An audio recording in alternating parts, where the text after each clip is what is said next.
Halal. What is here? هاي هيك طلع الله أكبر. Ah, okay. Yes, very okay. good. What happened to your hand? Bump?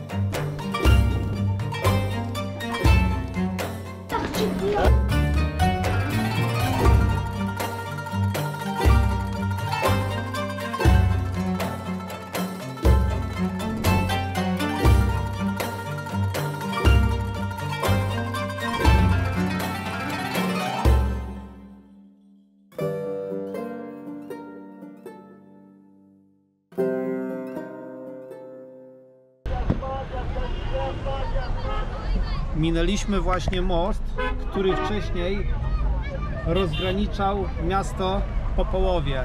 Po jednej stronie miasto było kontrolowane przez oficjalny rząd, a po drugiej stronie przez terrorystów, przez ISIS.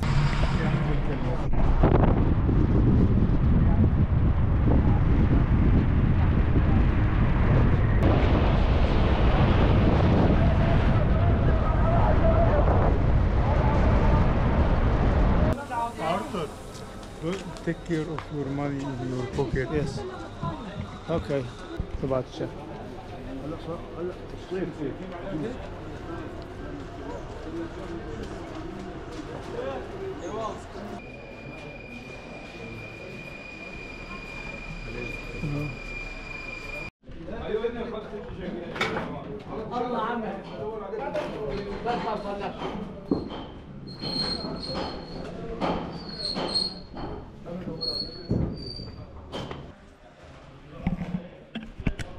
Obecnie dookoła centrum, wszędzie, praktycznie wszędzie są naprawiane budynki, odrestaurowywane.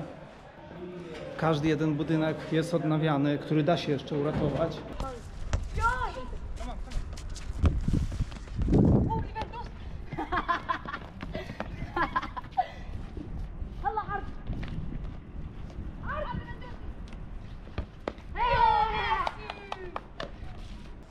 يلا عم سلم عليكم.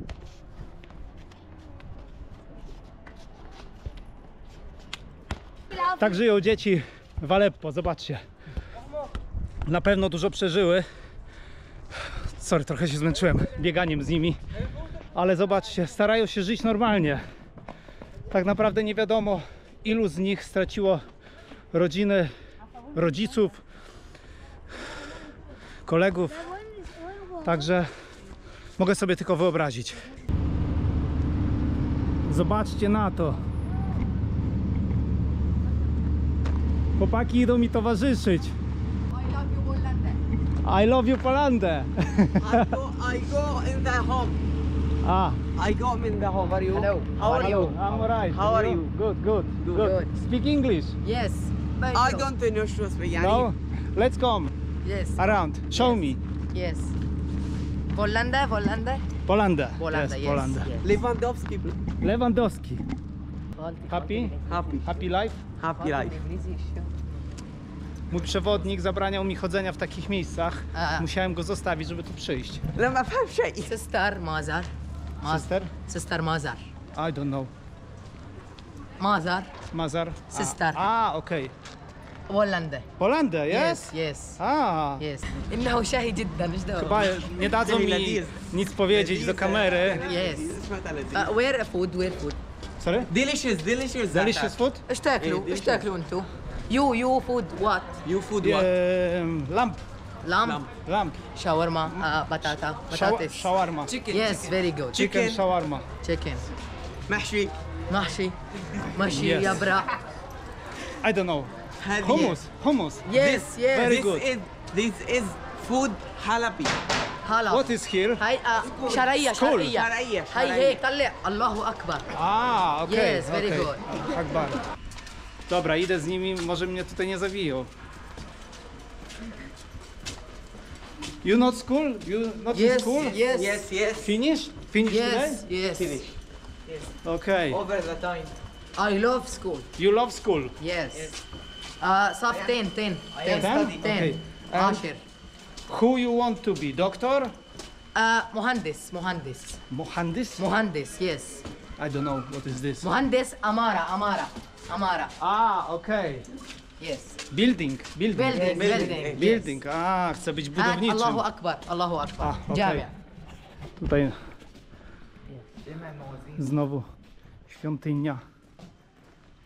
Zamówiłem sobie loda tutaj przy Cytadeli. Cytadela. You working on Cytadela. What's happened to you, honey? Bump? No good. When? Here? Here. And terrorist? Terrorist. Ah, okay.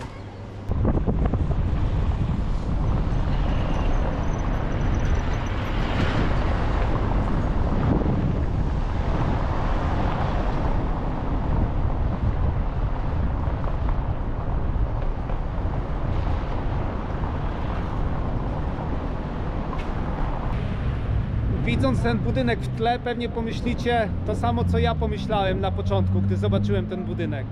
Że pewnie terroryści go zbombardowali, dlatego jest cały rozwalony. A nie jest tak jednak.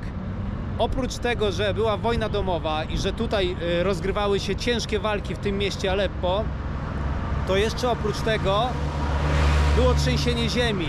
I akurat ten budynek został zniszczony przez trzęsienie ziemi. W tym budynku 7 rodzin zginęło na miejscu podczas trzęsienia ziemi. Spójrzcie.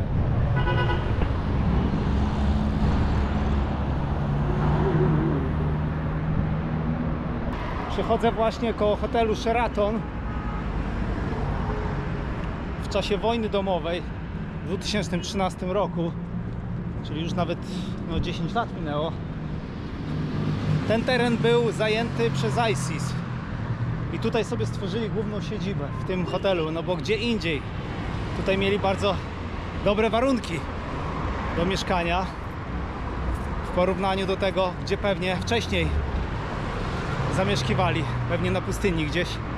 Wszystko, co tutaj widzicie, zostało zniszczone przez armię rosyjską wraz z rządem oficjalnym. Dlatego, że tutaj wszystko to było zajęte przez ISIS. Dlatego, aby wykurzyć stąd terrorystów, rząd postanowił zrównać ziemią te tereny wszystkie. Dzięki temu udało się odzyskać tą część Aleppo. Zobaczmy, co tam jest dalej. Nie wiem, czy można, czy nie można tutaj iść, ale idę.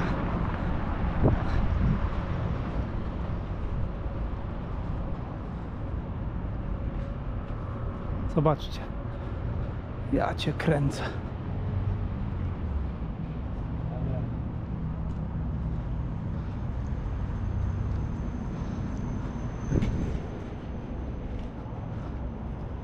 You speak English?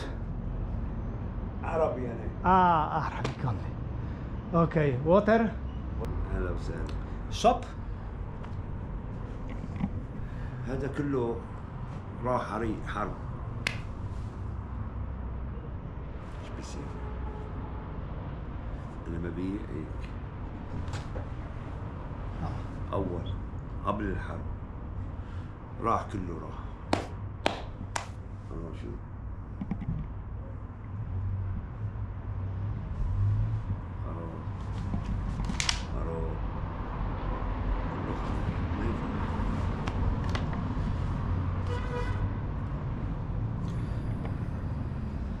Może ktoś z Was będzie w stanie przetłumaczyć to, co on mówi, bo ja nie jestem w stanie nic zrozumieć. Ale wydaje mi się, że mówi coś przykrego. Prawdopodobnie, że wszystko stracił. Okej. Dobra, idę dalej. Zobaczcie. Ja cię kręcę. Tutaj wszędzie są dziury po kulach. Wyobraźcie sobie, że w tych budynkach ukrywali się ludzie przed ISIS i oni chodzili tutaj, ostrzeliwali wszystkie te budynki, zabijali kogo tylko znaleźli. W czasie, kiedy oni przejmowali ten teren, no to sprawdzali każdy budynek, wszędzie strzelali. Tutaj zobaczcie, wszędzie dziury po kulach. Bardzo mi to przypomina II wojnę światową, bo podobnie Polacy, Żydzi ukrywali się w budynkach, a Niemcy chodzili i wyszukiwali ukrywających się Polaków i zabijali, podpalali budynki.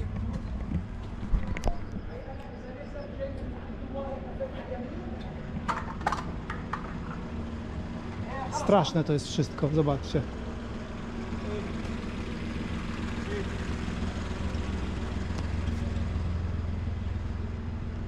Jak widzicie, kogokolwiek zobaczę, ktokolwiek mnie zobaczy tutaj na ulicy, ludzie się uśmiechają. Nikt nie zachowuje się w sposób nieprzyjazny. Nie robię problemów z tym, abym chodził z kamerą tutaj. W każdym bądź razie, jeżeli ktoś z Was będzie chciał przyjechać do Syrii, musicie sobie zdawać sprawę z ryzyka. Zawsze jest jakieś ryzyko. Ja sobie zdaję sprawę z ryzyka. Zarówno ryzyko aresztowania oraz ryzyko porwania. Pomimo, że są punkty kontrolne i państwo dosyć dobrze tutaj pilnuje, żeby ktoś tu niepożądany nie wjechał z organizacji terrorystycznych, to mimo wszystko zawsze istnieje ryzyko, że gdzieś ktoś tutaj wszedł.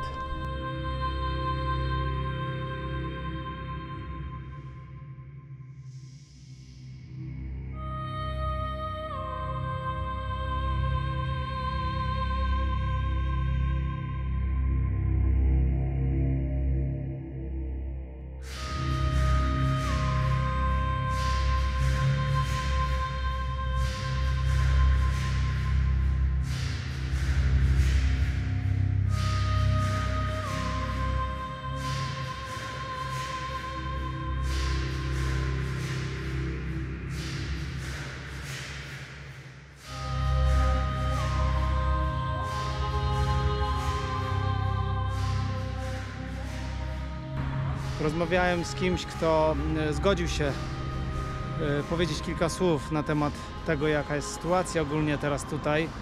Tylko nie chciał, żebym to nagrał na kamerze, ponieważ się boi. Powiedział, że państwo jest bardzo obecnie opresyjne. Ludzie nawzajem na siebie donoszą. Nikt nikomu nie jest w stanie zaufać, bo każdy może być konfidentem, który donosi do służb, do państwa. I każdy może zostać aresztowany, dlatego nikt nikomu nie ufa, a tym bardziej jeżeli przyjeżdża ktoś nieznajomy, tak jak ja, jeszcze z kamerą i chce się dowiedzieć, jak się tutaj żyje, to ludzie tym bardziej boją się rozmawiać przed kamerą, mówić jakim jest, ponieważ boją się, że po prostu gdzieś to później wyjdzie i zostaną aresztowani. Zbliża się już wieczór, jest godzina 18. Zauważyłem, że ludzie tutaj się schodzą. Dzieci grają w piłkę, dorośli siedzą sobie, relaksują się, palą sziszę. Pomimo widoków, jakie tutaj widzicie, ludzie normalnie starają się żyć.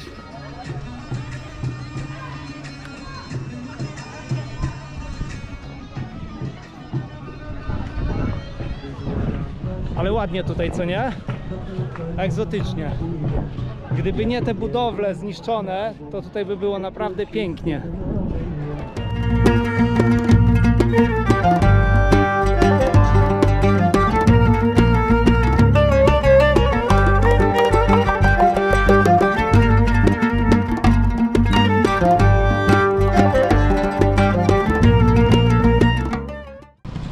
ISIS dokonywało zazwyczaj egzekucji w miejscach publicznych, takich jak to.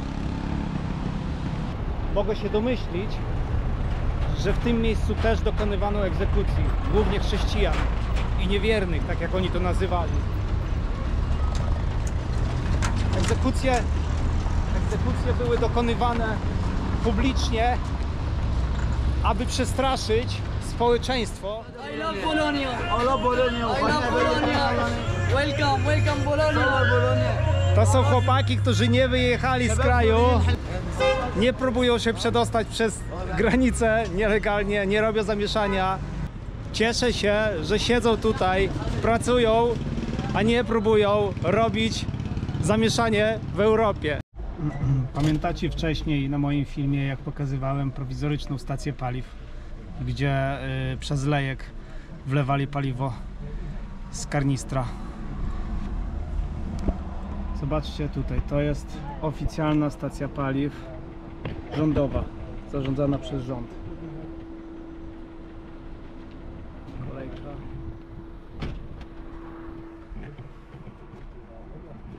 I to paliwo jest dużo droższe niż to, które było właśnie wcześniej na poprzednim filmie. Ze względu na to, że tamte paliwo jest przywożone z Libanu, przemycane, ludzie sprzedają po niższej cenie. Natomiast oczywiście państwowe paliwo, tak jak u nas w Orlenie, jest dużo droższe i nie każdego stać i nie zawsze jest dostępne. Niestety, ale są limity narzucone przez państwo. Można zatankować 20 litrów w ciągu 15 dni, czyli 40 litrów miesięcznie. I na każdej stacji państwowej są żołnierze, którzy pilnują przestrzegania tych przepisów. Natomiast zauważyłem, że daje się tutaj jakąś łapówkę czy tam napiwek żołnierzom i wtedy można zalać więcej. Tak to wygląda tutaj w Syrii. Wracamy już do Damaszku z Aleppo, jesteśmy w połowie drogi. Minęliśmy chyba z 20 checkpointów, punktów kontrolnych do tej pory.